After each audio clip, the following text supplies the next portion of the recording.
kerasnya ini murni karakter Bapak yang memang lahir Bapak bawaannya keras atau ada didikan lingkungan? Sebagai orang kampung kita, wajar-wajar saja ada keinginan kita lebih baik dari orang tua. Karena saya lihat kondisi orang tua pahit sekali. Kok Pak Farid kok sepertinya tidak punya urat takut lagi gitu kan, sangat berani.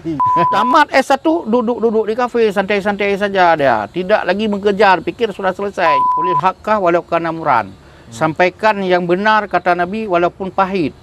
Jadi benar itu ada kala pahit. Fa illam taqta, kamu tidak menggunakan waktu, yaqta'ka, dia memenggal lehermu, memenggal lehermu.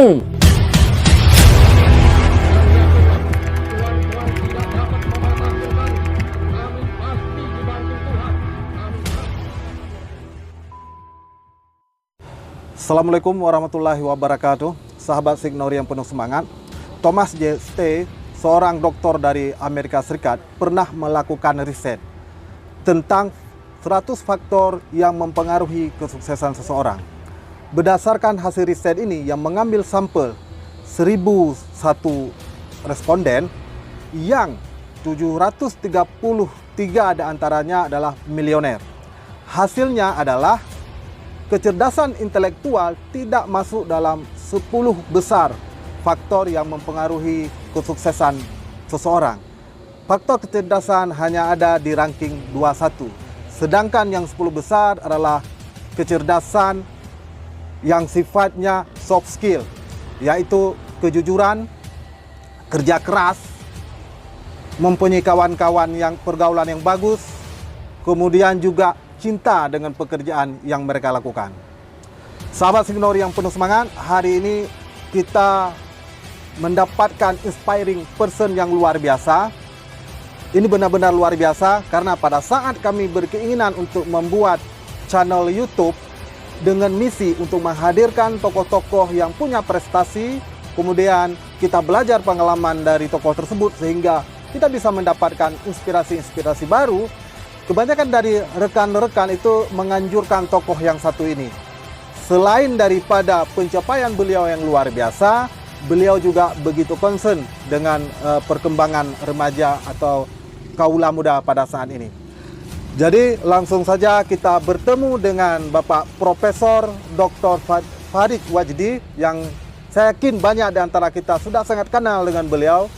Beliau seorang profesor, kemudian pernah menjabat rektor Universitas Islam Ar-Raniri selama 2 periode, dan hari ini juga beliau menjabat sebagai pelaksana tugas Majelis Adat Aceh.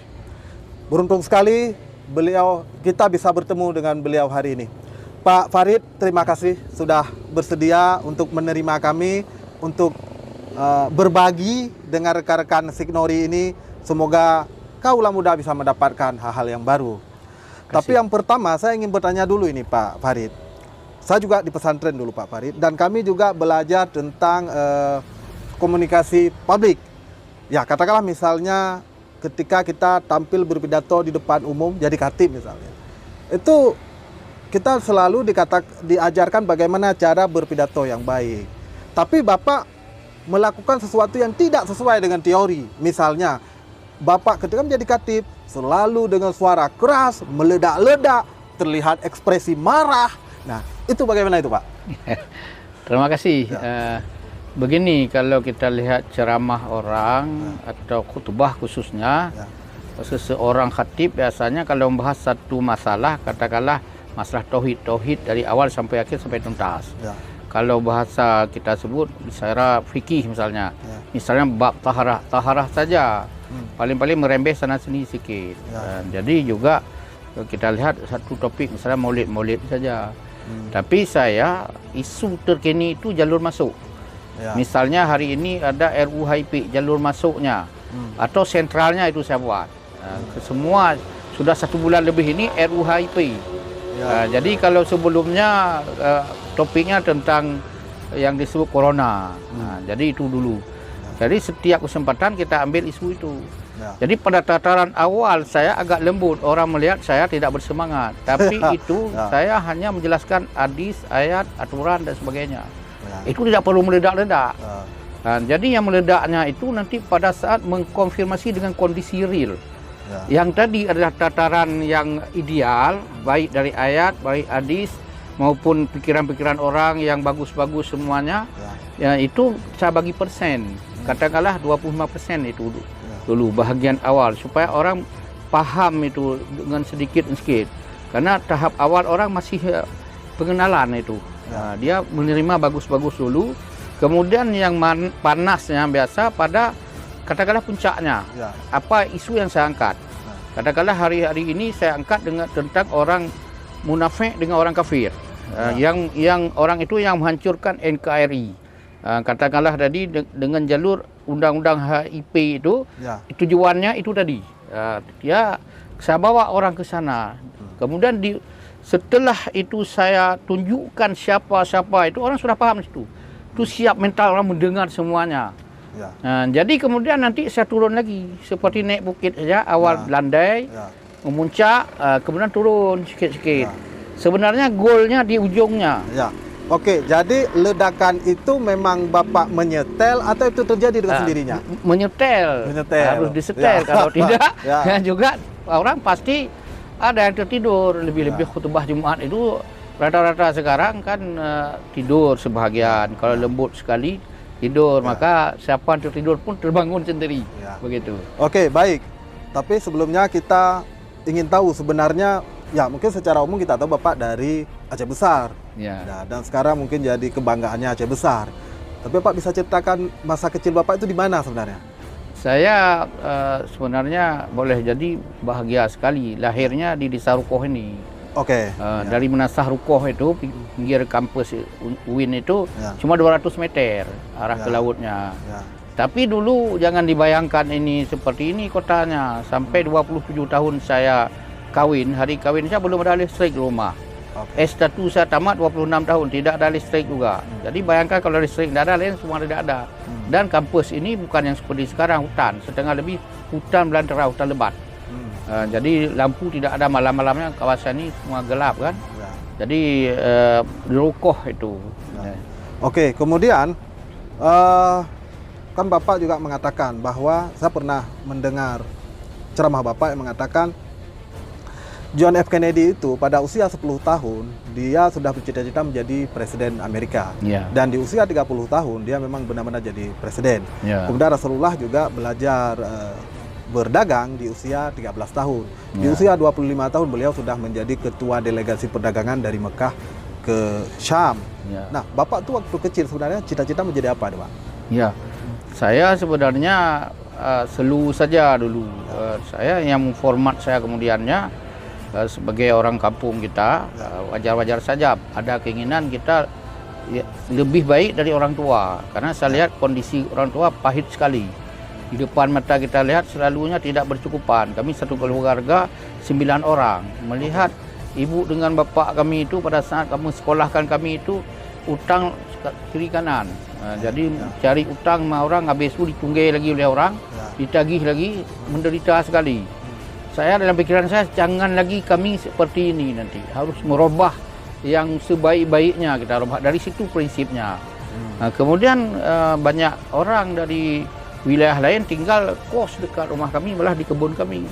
Dia itu menyebutkan bagaimana mereka pahit sekali juga di kampung. Dengan pahit itu bisa datang ke sini ramai-ramai. Jadi mereka ini yang datang ke sini akhirnya sudah tidak lama sukses jadi orang. Jadi kami pikir orang dari jauh datang ke sini bisa hebat, apalagi kami di sini. Kemudian saya pegang prinsip, orang bisa, saya harus bisa. Apa yang orang bisa, kita harus bisa. Dari situ. Kemudian kembali kepada cerita John Kennedy. John Kennedy dia memang umur 20 tahun, dia bercita-cita 10 tahun. Dia sebut sama ayahnya 20 tahun lagi, 30 tahun dia harus jadi presiden Amerika. Orang tuanya dan masyarakat situ belum bisa terima kan. Kemudian dia tidak lagi bertanya dia harus jadi presiden, apa yang harus dilakukan? Untuk menjadi presiden itu apa yang dilakukan? Per tahun, per tahap dia menghitung-hitung terus. Jadi pada tahun dia 61 dia calon presiden, menyalonkan diri. Dalam kampanye dia sebut, kalau saya jadi presiden Amerika, itu saya tidak mengajak orang Amerika naik ke bukit yang paling tinggi, karena itu bisa dinaiki oleh siapa saja, oleh orang biasa. Saya tidak akan mengajak orang Amerika akan mengharungi lautan Pasifik Atlantik yang luas itu bisa dilakukan oleh biasa. Saya akan mengajak orang Amerika naik ke langit. Saat itu tidak ada orang bicara langit karena Armstrong 69 nanti. Kira-kira 9 tahun setelah dia ngomong itu. Kenapa dia mengajak orang Amerika naik ke langit? Karena susah, sulit. Jadi yang susah-susahlah kita cari. Yang mudah-mudah gampang dilakukan oleh orang. Sekarang saya sudah dapat istilah baru, yang luar biasa harus dilakukan oleh orang yang luar biasa dan harus dilakukan dengan cara-cara yang luar biasa. Yang biasa-biasa itu dilakukan oleh orang-orang biasa dan caranya luar biasa-biasa. Dan hasilnya juga biasa. Hasilnya biasa, sudah bisa ditebak. Jadi dari situlah kita lihat tercapailah John Kennedy terpilih pada usia 30 tahun.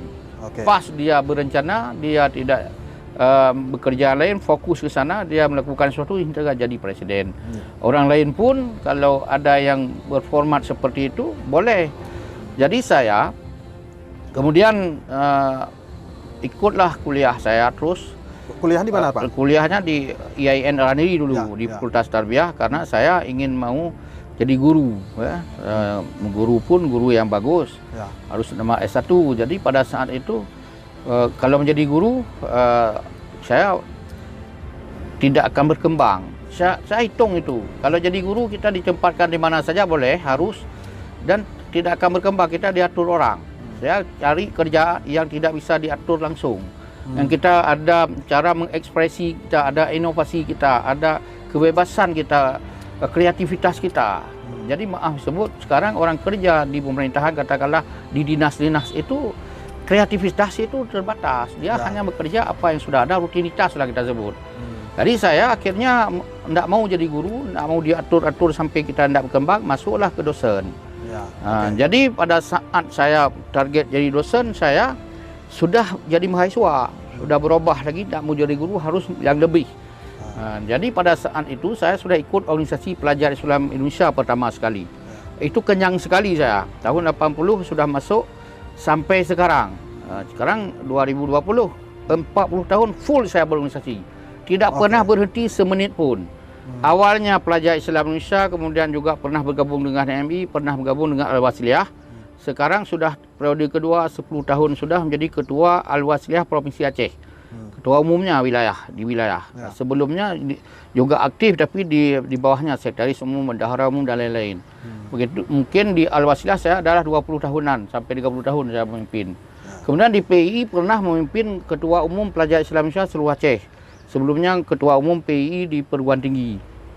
Hari ini juga saya ketua umum IKSMI Provinsi Aceh, Ikatan Cendekiawan Muslim se-Indonesia. Sudah 2 periode, sudah 10 tahun.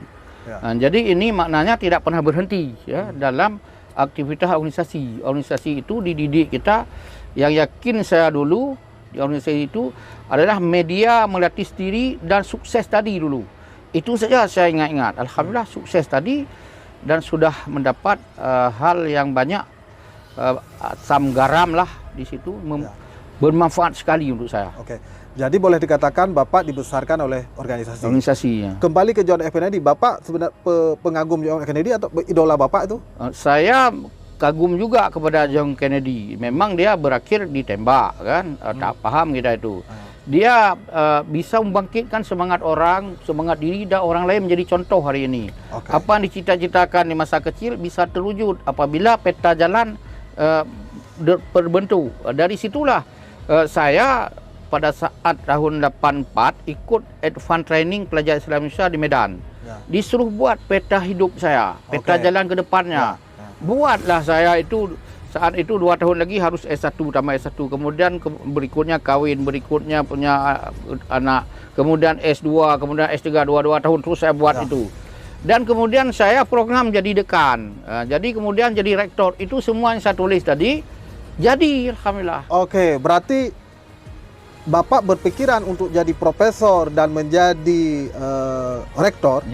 Itu pada saat masih kuliah di S1 ya? Masih kuliah S1. Artinya kalau kita mengutip dengan sejarahnya Al-Fatih, misi penaklukan IAIN itu sudah dimulai dari usia muda. Dari awal sudah diprogramkan gitu. Insyaallah. Kemudian ini kita kembali di SMP, SMA. Hobi Bapak itu apa itu? Jadi memang anak kampung kita, walaupun di kota tadi, tapi gaya anak kampung. Semua permainan kampung saat itu kan beda dengan anak sekarang. Semuanya sudah jadi beli layang-layang dibeli. Kami buat layang-layang, musim layang-layang, main layang-layang, musim bola, main bola, pertandingan bola ikut dan sebagainya. Itu kan tidak ada lain pilihannya. Kalau tidak musim layang-layang, layang-layang. Kalau tidak main bola di antara dua. Cuma dua itu ya. Ya, oke. Kemudian berarti kan Bapak berpikir serius tentang hidup ini ketika di Medan itu ya? Iya. Di tingkat berapa berarti? Kita sudah serius sebelumnya, tapi tidak tahu bagaimana liku-liku jalan ke depan, peta jalan. Maknanya jauh kita ke depannya sudah kita buat. Katakanlah tadi 84, tahun ini 2020. Jadi 36 tahun lalu. Itu 36 tahun lalu masih segar sekali saya membuat peta jalan ke hari ini. Dan hari ini memang sudah tercapai apa yang saya inginkan. Ini adalah bonus masa kalau ada apa yang saya dapat, ini bonus. Karena yang target awal pada saat kita pikir sudah capai semua. Tingkatan tertingginya adalah rektor.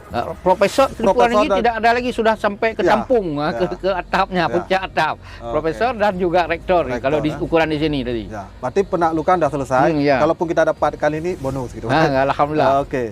Kemudian kita kembali ke karakter Bapak ini yang kami kan melihat tampilan ketika Bapak menjadi khatib itu yang meledak dan keras. Itu sebenarnya Bapak itu kalau menurut Bapak sendiri, Bapak itu keras apa tidak gitu? Begini, sebenarnya kalau untuk hari ini saya melihat Rocky Gerung lebih keras, lebih tajam, lebih berani, lebih segalanya. Natalius Pinggai hari ini lebih gawat lagi dia. Tapi dia aman-aman saja. Kan begitu. Saya yang berhak bicara atas nasib umat Islam, atas nasib bangsa ini. Saya bisa melihat dengan zoom dekat sekali pembesarnya itu terang benderang. Apa salah saya ngomong itu? Itu kan siapa lagi ngomong, kan itu saya lihat lain, tidak ada yang mau, tidak ada. Begini saya pikir, orang lain ada yang berani tapi tidak tahu cara. Ada tahu cara, tidak ada modal bahan. Ada bahan, tidak ada diminta hadir selalu. Saya alhamdulillah tahun ini full, kutubahannya tahun depan hampir full juga 2021. 2021 sudah hampir penuh. Kalau hari raya itu sudah 2023. Jadi ini berarti ada orang menarik ini, bukan tidak menarik. Masjid yang lama maaf sebut malah rata-rata kali ini minta 2 kali setahun. Saya tolak semua karena tidak cukup. Karena satu bulan kan cuma 4-5 hari lah. Kali 1 tahun paling-paling 60 masjid. Sementara masjid Banda Aceh hampir 1000 dengan Aceh besar. Jadi ini masalah juga. Kemudian keras ini kita tadi kita sudah dapat penjelasan bahwa kalau bukan kita siapa lagi kan? Tapi kerasnya ini murni karakter Bapak yang memang lahir Bapak bawaannya keras, atau ada didikan lingkungan, atau ada sesuatu hal lain yang mempengaruhi Bapak? Begini, pertama di PI itu diajar cara retorika tadi. Ada retorika speak namanya di pelajar Islam Indonesia. Kemudian masuk ke HMI agak dia moderat cara berpikirnya juga.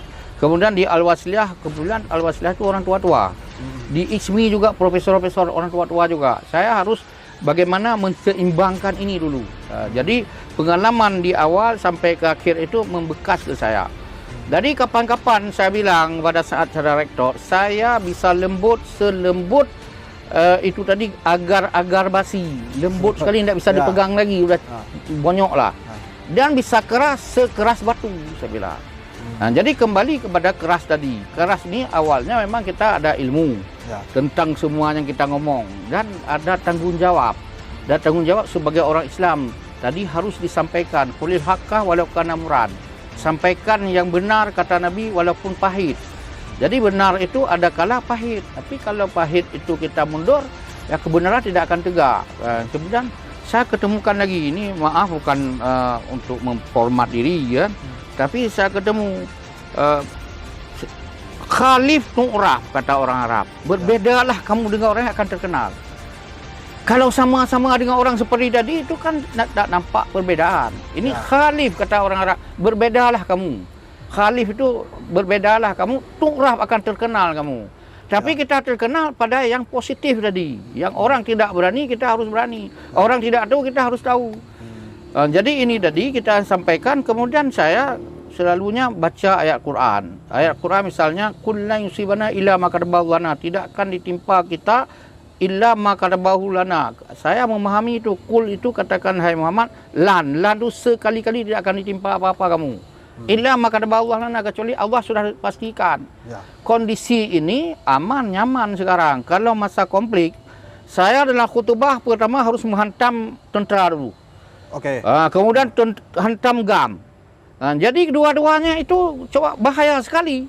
Tapi ujungnya kita menyatukan kembali. Kita harap NKRI yang mayoritas umat Islam begini begitu, akhirnya tidak ada masalah dengan pihak-pihak. Karena kita tidak mengajak kepada sebelah, memihak kepada sebelah. Ya.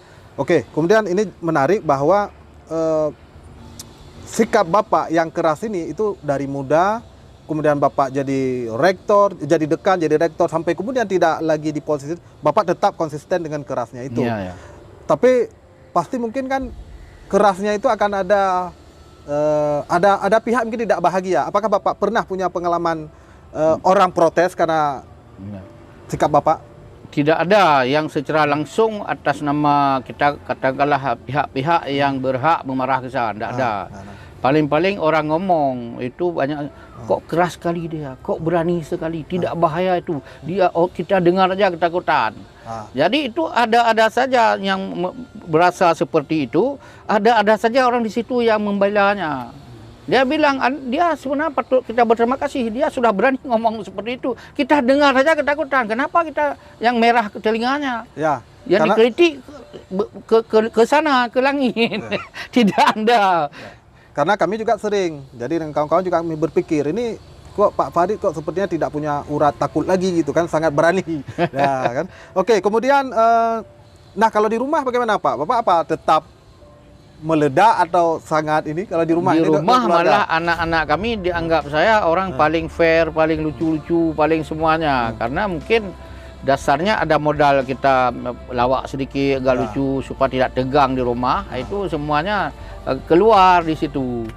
Kalau teman-teman yang di UIN selama 9 tahun dulu sudah tahulah bagaimana setiap rapat orang mungkin pergi ke rapat agak susah-susah, pulangnya semua senyum. Dalam suasana apa saja. Jadi kita ada yang kita keluarkan. Sekarang tempat kita keluarkan di luar itu tidak ada banyak lagi, ditampunglah untuk di rumah. Ya. Bahagia semua lah rasanya begitu. Oke. Kemudian kan Bapak sering bicara tentang generasi muda ini. Ya. Pernah saya baca beberapa tulisan dari media, kemudian juga dari ketika Bapak jadi Katib tentang bahwa banyak generasi kita, mungkin 80% generasi muda kata Bapak itu adanya di warung kopi, dan ini tidak bagus untuk masa depan mereka. Jadi menurut Bapak, bagaimana sebenarnya kita harus menyetel atau memformat generasi kita sekarang ini agar mereka siap untuk di masa depan? Jadi begini, menyiap generasi tidak boleh apa adanya, tidak boleh alamiah, tidak boleh begitu-begitu saja. Dalam zaman ke zaman, yang kita lihat orang-orang yang tampil tingkat nasional baik dulu, seperti Agus Salim, seperti Muhammad Nasir, seperti kesini-kesininya, semua yang tampil tingkat nasional itu semuanya orang hidup serius. Disiapkan. Dari awal serius mereka. Kalau ditanya orang hebat di Indonesia itu semuanya disiapkan oleh ormas-ormas atau oleh organisasi atau oleh lembaga pendidikan dia. Tidak ada yang adem ayem itu, jadi tidak ada. Jadi juga satu lagi, kalau kita tanya orang sukses di dunia juga di Indonesia semuanya orang itu serius. Jadi tadi disebutlah yang disebut Thomas G. Stanley tadi, dia 10 faktor pertama itu adalah karakter semua itu.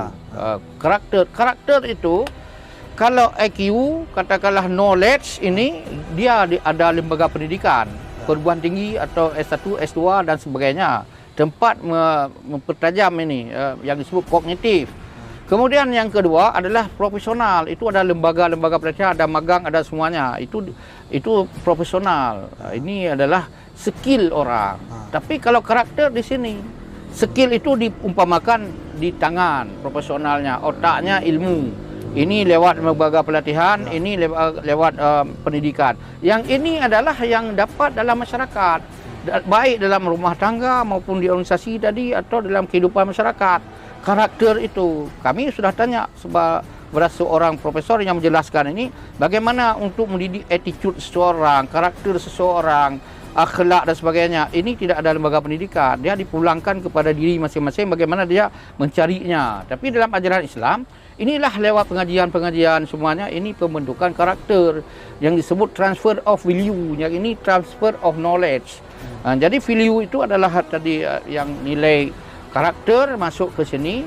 Ini tadi bagaimana generasi muda itu kita siapkan, tidak cukup dengan lembaga pendidikan. Dia keluar dari kampus dapat ijazah, itu masih menjadi penganggur.